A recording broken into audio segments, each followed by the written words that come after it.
परिचय। बच्चों, जीन क्या होते हैं?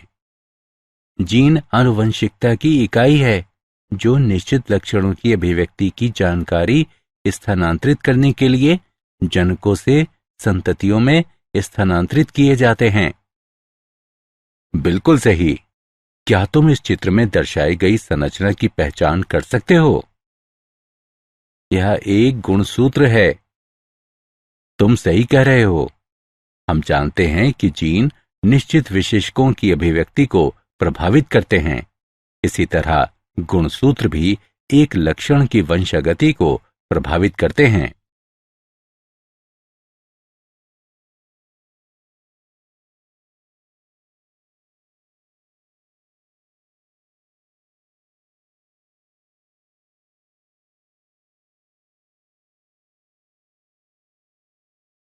उद्देश्य। इस पाठ के अंत में आप निम्न करने में सक्षम हो जाएंगे।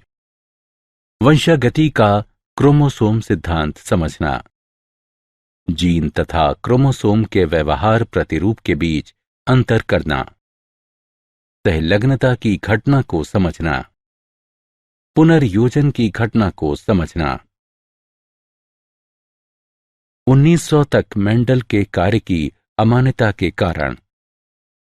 मेंडल का कार्य 1900 तक अज्ञात रहा क्योंकि संचार की कमी के कारण उनके कार्य का व्यापक रूप से प्रचार नहीं किया गया था। स्थायी एवं विविक्त इकाइयां जो विशेषकों तथा एक दूसरे से साथ मिश्रित न होने वाले अलील के जोड़ों की अभिव्यक्ति को नियंत्रित करती हैं। इनके रूप में उनकी जीन की संकल्पना प्रकृति में दिखाई देने वाली सतत विविधता की व्याख्या के रूप में स्वीकार नहीं की गई। मेंडल की गणितीय पद्धति नई तथा अस्वीकार्य थी। मेंडल जीन की उपस्थिति का कोई भी भौतिक प्रमाण नहीं दे सके।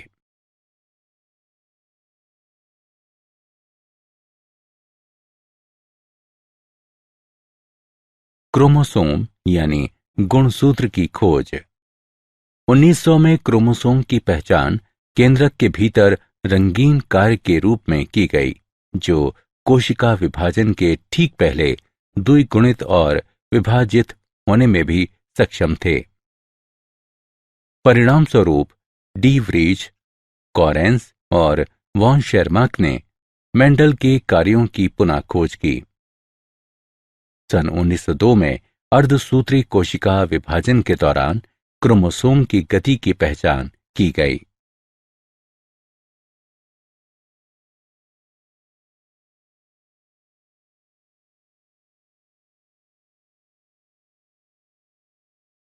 जीन और क्रोमोसोम।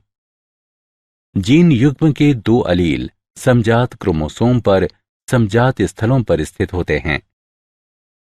क्रोमोसोम का व्यवहार जीन के व्यवहार के समानांतर चलता है।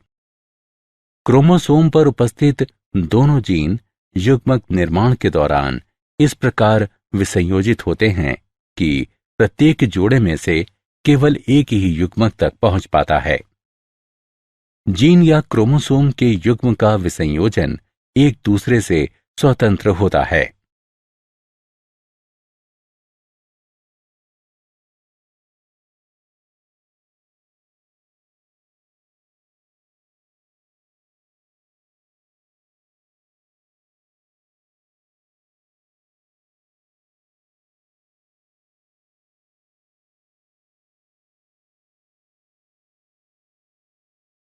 गुणसूत्रों का स्वतंत्र अपव्यूहन।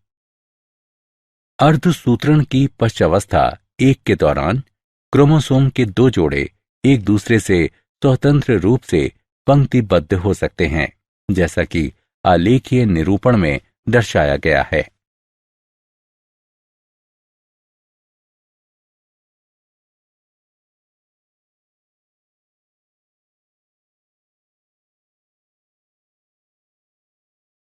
वंशागति का क्रोमोसोम सिद्धांत। सटन और बोवेरी ने सन 1902 में स्वतंत्र रूप से वंशागति का क्रोमोसोमवाद या क्रोमोसोम सिद्धांत प्रस्तुत किया। सिद्धांत के अनुसार आनुवंशिक जानकारी जीन द्वारा ले जाई जाती है जो क्रोमोसोम के भाग हैं। सटन और बोवेरी के अनुसार क्रोमोसोम युग्म का जोड़ा बन जाना या अलग होना अपने में ले जाए जा रहे कारकों के युग्म के विसंयोजन का कारण बनेगा।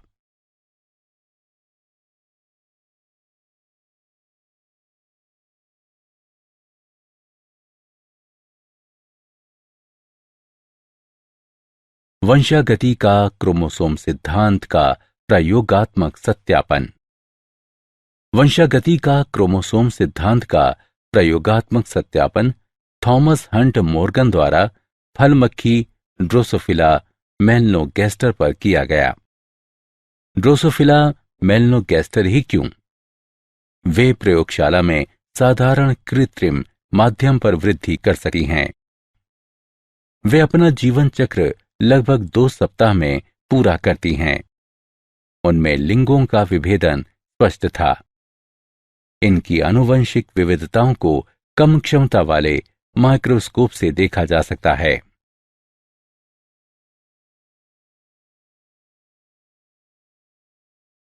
सहलग्नता। सहलग्नता अलील की प्रवृत्ति को संदर्भित करती है जो अर्धसूत्री विभाजन के दौरान एक साथ रहने के लिए समान गुणसूत्र पर भौतिक रूप से एक दूसरे के निकट होते हैं। सहलग्न जीन स्वतंत्र अवयवन नहीं दर्शाते हैं। मॉर्गन ने पीले शरीर और श्वेत आंखों वाली मादाओं तथा भूरे शरीर लाल आंखों वाले नरों के बीच सहलग्नता का पता लगाने के लिए 2 बिंदु परीक्षार्थ संकरण का उपयोग किया। उन्होंने देखा कि 2 जीन स्वतंत्र रूप से विसंयोजित नहीं हुए और F2 फिनोटाइप अनुपात अपेक्षित अनुपात 9/3/3/1 से भिन्न था। मॉर्गन ने देखा कि ड्रोसोफिला में आंखों का रंग लिंग सहलग्न था, जैसा कि आरेख में दर्शाया गया है।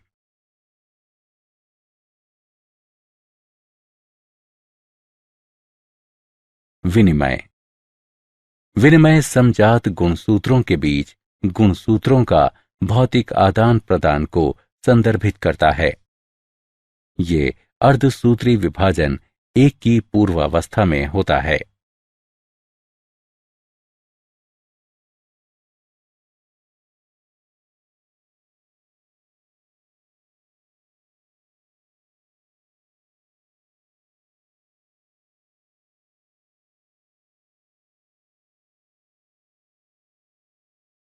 विनिमय तथा आनुवंशिक पुनर्योजन।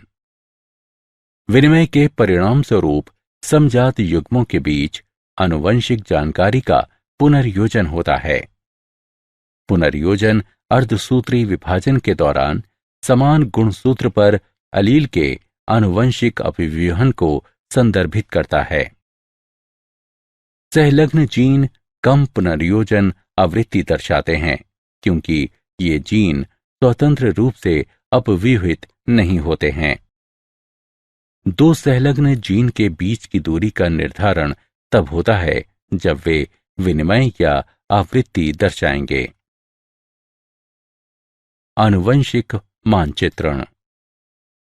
सहलग्नता मानचित्र गुणसूत्र पर उपस्थित जीनों की व्यवस्था के अनुरूप होता है। समान गुणसूत्र पर उपस्थित जीन युग्मों के बीच पुनर्योजन आवृत्ति का उपयोग जीनों के बीच की दूरी मापने तथा गुणसूत्र पर इनकी स्थिति का मानचित्र बनाने के लिए किया जा सकता है। आनुवंशिक मानचित्र दूरी बराबर पुनर्योजन युग्मकों की संख्या गुणा 100 बटे कुल युग्मक। आनुवंशिक मानचित्र दूरी सेंटीमोर्गन में मापी जाती है।